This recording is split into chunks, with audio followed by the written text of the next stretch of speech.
সূরা আল কদর পারা 30। বিসমিল্লাহির রহমানির রহিম। ইন্না আনজালনাহু ফি লাইলাতিল কদর ওয়া মা আদরাকা মা লাইলাতুল কদর লাইলাতুল কদরি খায়রুম মিন আলফি শাহর تنزل الملائكة والروح فيها بإذن ربهم من كل أمر سلام هي حتى مطلع الفجر বিসমিল্লাহির রহমানির রহিম।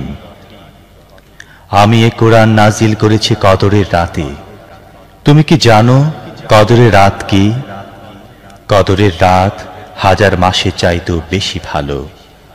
ফেরেশতারা ও রূহ এই রাতে তাদের রবের অনুমতিক্রমে প্রত্যেকটি হুকুম নিয়ে নাজিল হয়। এই রাত্রি পুরোপুরি শান্তিময় ফজরের উদয় পর্যন্ত।